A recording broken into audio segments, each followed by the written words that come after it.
मुलांना बॉम्बे स्कॉटिश स्कूलमध्ये शिकवायचं आणि भारतीय भाषांना विरोध करायचा अशा शब्दामध्ये देवेंद्र फडणवीसांनी उद्धव ठाकरे आणि राज ठाकरेंचा समाचार घेतलाय।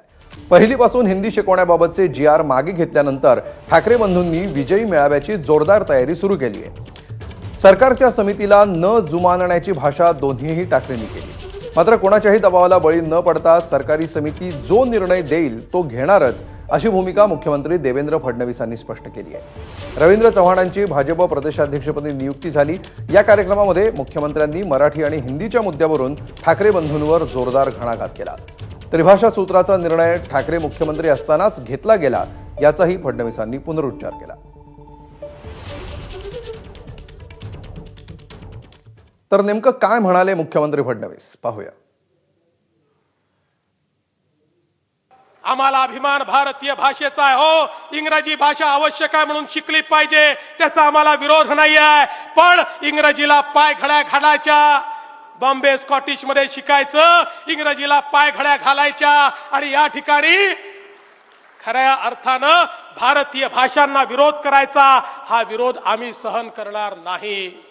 फेक नरेटिव्ह तयार करणारी फॅक्टरी अजून संपलेली नाही। वेगवेगळ्या पद्धतीनं ही फॅक्टरी काम करते।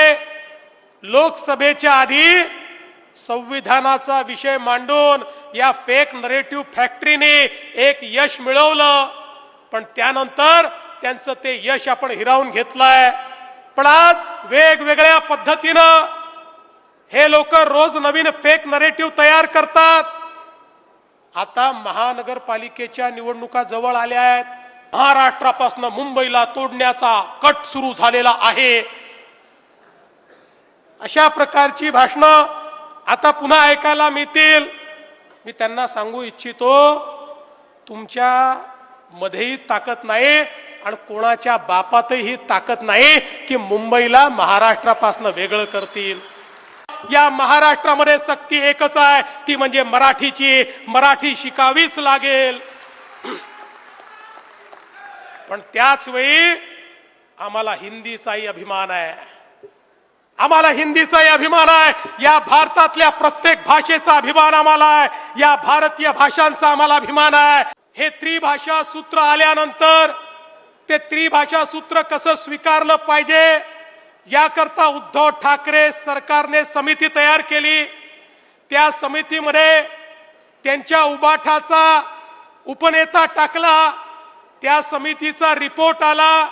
समितीच्या रिपोर्टमध्ये सांगितलं, पहिल्या वर्गापासून मराठी सोबत हिंदी आणि इंग्रजी 12वी पर्यंत कंपल्सरी करा।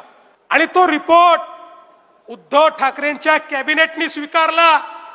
त्याच्यावर उद्धव ठाकरेंनी सही केली, कॅबिनेटच्या मीटिंगवर सही केली। निवडणुका आल्यानंतर यांना मराठी माणूस आठवतो आणि अनेक वेळा मला तर लक्षातच येत नाही यांना लाज का वाटत नाही। आपण जे केलं त्याच्याच विरुद्ध बोलायचं आणि जिंकलो जिंकलो जिंकलो सांगायचं।